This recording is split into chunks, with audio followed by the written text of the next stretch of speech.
but she was very fair also. And as I say, she was just a natural woman. She was interested in the children. Somehow didn't have. So what did she teach for a long, long time? Can you remember? Okay. Well, yes. She actually went back there.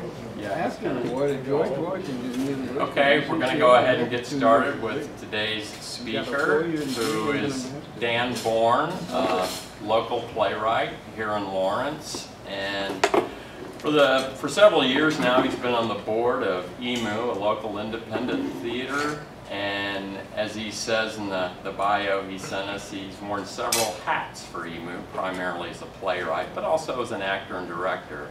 I've never seen you act. I want to hear about that. I want to hear about that. He also coordinates the third Thursday play readings at the Percolator. It's a small art gallery that's literally now in the shadow of the hotel, the Hyatt, I believe it's behind it. Where he's also on the board of directors, and he's also helped out on some card table productions. Finally, he's a resident playwright with Midwest Dramatists Center in Kansas City. I got to know Dan in 2004 through a mutual friend. They were putting on a stage reading that EMU did, and they eventually turned it into a production. And I got lured into that. If somebody asks you to ever just do a stage reading, don't worry, you'll have the script. It's just, it can lead to other things. But it was a great experience. And more recently, Dan has written some Bang, which was put on recently at the Percolator, which is a great little monologue from the point of view of Joan Vollmer, who, if you're familiar with William S. Burroughs, this is the woman that was killed when he was shooting a whiskey glass in Mexico off her head. And the monologue begins at the point where she's dying and reminiscing. It was a fabulous piece of work. And more recently, he's been working on the Hello poem, which there's going to be a stage reading for next Monday at 7 p.m. in Kansas City, and I'm not sure where that is, but right by the Uptown. Yeah, by the Uptown, and that's got a little bit of autobiographical reference, I think. Yeah. Okay. So, and I also want to thank Dan for doing this on such short notice. I called him right after the program last Wednesday. And I told you guys, I said, I think this is a long shot. He's working, but I'll give it a try. And the first word out of his mouth was sure. So thank you very much for doing this on short notice. Here's Dan. You got to speak right into the mic. Yeah, so I don't know. Is that high enough for you? Yeah, that'll work. Well, thank you, Carrie, for those kind remarks. I really haven't got anything prepared. Can you all hear me okay? Well, You get to the microphone. you need. Can you elevate it? I didn't give him your height before. Is this okay? Yeah. I'll lean forward a little bit. Like Carrie said, I've been involved in EMU for quite a while, and also involved with various different parts of the Lawrence Independent Theater scene. I wanted to say, to begin with, well, thank you, Carrie, for doing this. There are people that are a lot more knowledgeable and qualified to do this than I am. One of them is sitting in the audience right now, and I wanted to call out to him, Paul Stephen Lamb, who ran the EAT Theater at KU for years and years. And in a way, it's the start of the independent theater in Lawrence, or at least it certainly strengthened it. He ran a program in the English department that did theater, and it encouraged people to write plays. It encouraged new playwright, which is something that I'm always really enthused about, and I try to encourage myself. So I'm going to give a big thank you to Paul. And he is still writing plays. He's a playwright as well as a producer, and he's still writing plays. And if you ever get a chance to see one of his, I'd really encourage you to go out and see it. But I got involved with EMU about 2001, 2002, and EMU's purpose in life is to encourage new plays, encourage local playwrights. And we've tried to do that. We branch out into established plays every once in a while. But we've been the first theater to produce a number of local playwrights, including not just myself. But I've taken some of the posters and put them on the table in front here if you want to take a look at them. New plays in theater is it's kind of a hard road to hoe because it's really hard to get audiences. And so I really appreciate having a theater around that tries to encourage people to write plays and will actually go ahead and give your plays reading in actual full production. It's really an invaluable experience for a playwright. But more than just as a playwright, I wanted to emphasize that Lawrence has a rich independent theater scene. There's EMU, which has been around for quite a while. There's also, I was hoping for a friend of mine, Jeremy Almond, to show up and talk about the card table theater. Card table theater, you might know them, they do a Victor Continental show, which is they're most well known for. And the Victor Continental show is kind of a variety show / drinking game that was done at Liberty Hall for years and years. It was just a riot. It featured this guy that was a legend in his own mind called Victor Continental, and he would introduce the dancing girls and these outrageous acts that would satirize local businesses and whatnot. And it was always a lot of fun, very well attended, and it was Card Table's main claim to fame for years and years. Card Table, since his, I think the Victor show was a little bit too much to maintain as they grew older and had families and got other responsibilities take over. But Card Table has gone on to do some really good shows with the Lawrence Arts Center. They had the Downtown Underground. Is this still going on? Does anyone know? They had a series with Rick Averill called the Downtown Underground, and Card Table did some really fascinating shows with them. And Jeremy and I directed a show called, I was the assistant director. He was the main guy. It was called The Illuminati, A Few Things You Need to Know Before the End of the World. And that was a really unusual show. It had a set full of TV sets, old cathode ray tube TV sets. And Jeremy actually had stuff playing on them all the time. But the sound would turn off. Oh, speaking of, yes, Jeremy just showed, I was just talking about Illuminati. Oh, yeah. Yeah, Illuminati was a wonderful show. It suffered the fate of so many of our local productions is that it didn't get a long enough run. It only ran for 3 days, I think. And it was a wonderful show. A lot of people saw it and loved it. But we didn't have the space at the Lawrence Arts Center for the second week. So the one thing about the local independent theater is you kind of got to move fast when there's a show that you want to see, because it's not like a movie. It'll be around for 2-3 weeks. It's liable to be there and gone. And that transience, I think, is something you kind of have to embrace if you're really interested in independent theater, because the publicity is hard. It's mostly through Facebook, and it relies on a network of friends. But there is a really rich scene in Lawrence of independent theater. There's also, I want to mention Orange Mouse, which is Cynthia Evans, who's a graduate of EAT.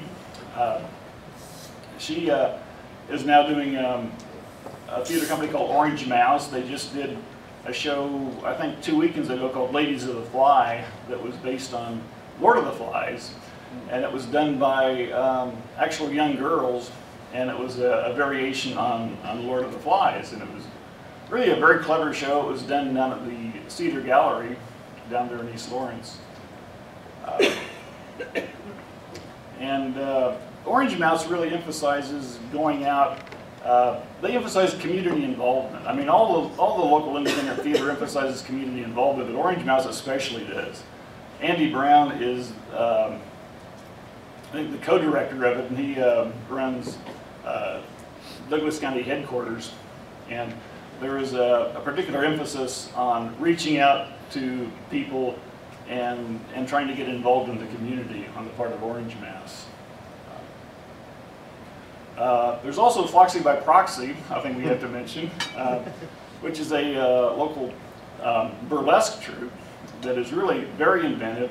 They've kind of taken over the Victor role in the independent theater scene because they do big shows at Liberty Hall that are very well attended, and they're very inventive and very energetic, sexy shows. I mean, if you like burlesque, it's really top-notch burlesque shows.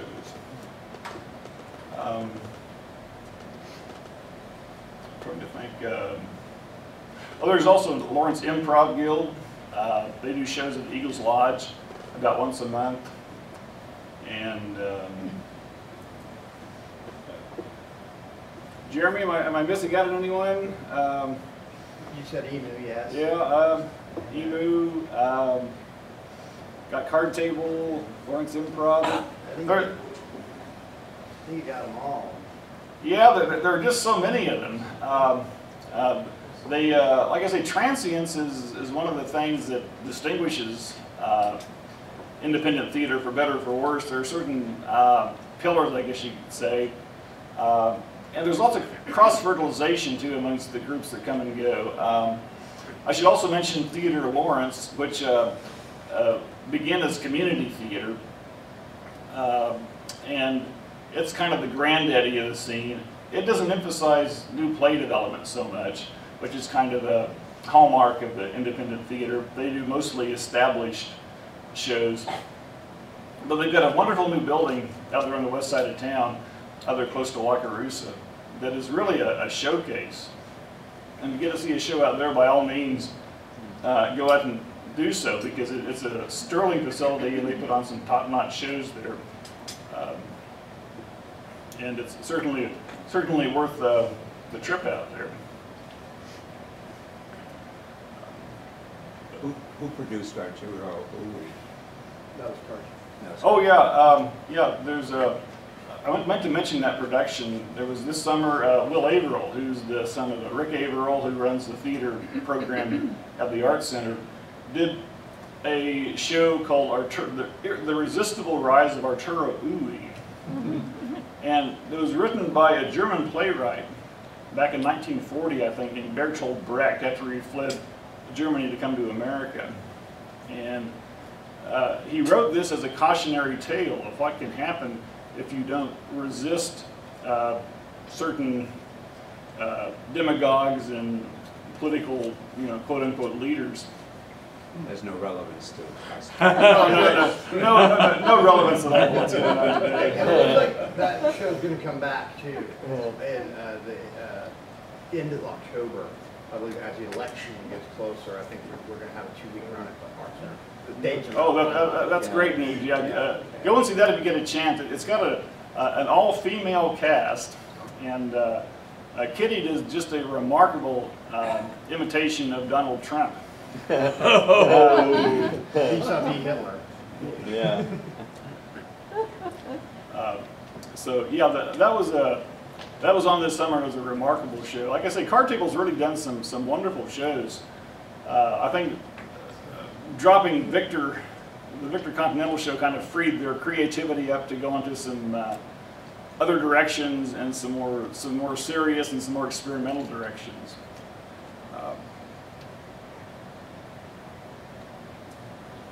Well, for years, Rick Averill had the Seem to Be Players. Yeah, the Seem to Be Players. And I found that those productions were quite enjoyable. A lot of them brought back memories of my boyhood reading. And yeah, I used to see the Seem to Be Players. They were primarily a children's theater company, but they had some really marvelous children's shows. Very stimulated the imagination that you think, man, I wish I would have had some of these around when I was a kid. Wasn't that at Apple Valley Theater? It was like out in the boonies. That was the first time I saw Rick Gabriel, and I assumed it was going to be like some sort of hee-haw show or something. You know, I never even thought about going out there, and then you come to find out it's They ran that for quite a few years. Yeah. And I was out at least once, but it was awfully hot, but it was still a good show. I performed there at Apple Valley. Yeah. And was seemed to be, that tour seemed to be 3 times. Yeah. Which that's when I learned the meaning of never ever again, which was 5 years. But it was a great experience. I always said that I learned more about acting the summer I spent, 2 summers I spent at Apple Valley than I did the 4 years I spent in school studying. 5 years I spent in school studying. I have a question. Sure. From someone who really doesn't know a lot about playwriting, but I just enjoy going to theater. As an independent playwright, are you exempt from getting permission, having to get permission from to produce a play with a script based on a well-known play, for instance? It's a big gray area of what you need to get permission for, what's copyrighted. There's something called a fair use policy that means you can go ahead and quote a very small part of a published book or a play, but exactly how much of that you can quote without getting permission. I know if you want to actually use a song, a well-known song, they're really strict about that. That's why a lot of people just go ahead and write their own musicals, because it can be quite expensive to get the copyright for, to get the permission to do a song. As far as historical characters go, Carrie was mentioning the play that I wrote called Bang, that was about Joan Bulmer. As long as you're writing about a historical character, there's really no need to get permission. If they've written letters and you quote from that, you need to get permission, but if you're just writing about their life, that's just pretty much, public knowledge. And there's no permission required on that. Although it may not be a goal of all of the activity around playwriting, have any of the local playwright productions gone beyond Lawrence, gone up or out or whatever, gone to other larger venues, urban venues and that sort of thing? Or have they pretty much stayed here, they happen and they're over? Pretty much as far as I know. I would love for one of my plays to get to a larger venue, but it hasn't happened yet. So. Well, EMU. So that hasn't occurred yet, that playwriting? Paul is...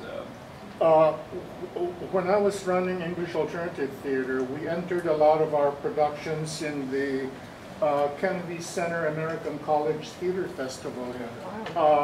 And when many of our plays went to either the regional or the national festivals, many of the plays were subsequently published in volumes from the Kennedy Center.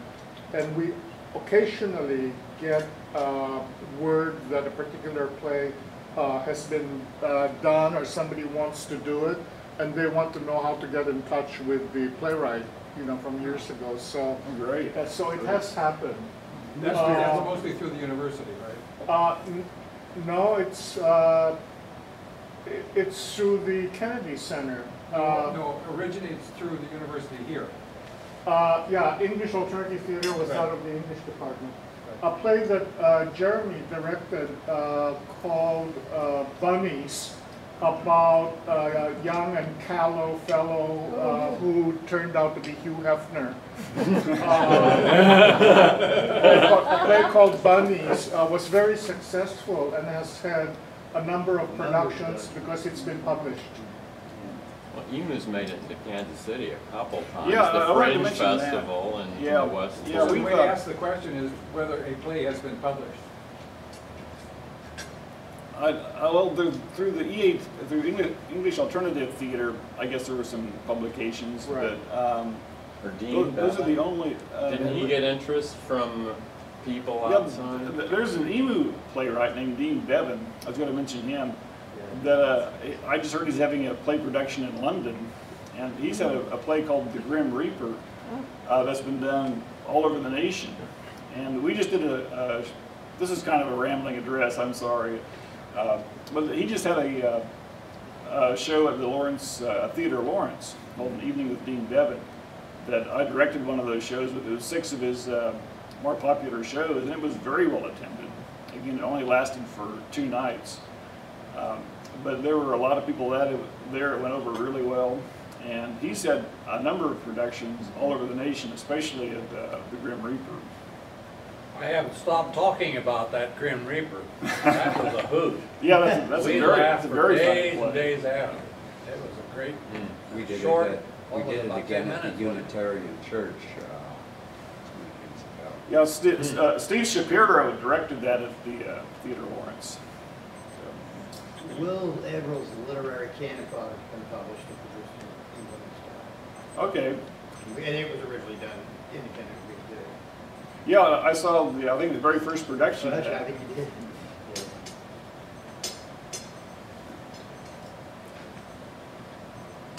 Oh, yeah. For me, it'd be really helpful to have some kind of a preview. Like I've seen all this stuff in the paper, but it doesn't have any meaning for me because I don't have a preview of who it is or what it is. It's just that little blurb they do. Yeah. And I don't know, maybe I need to be more internet savvy. Is there any access to know what's going on with this stuff?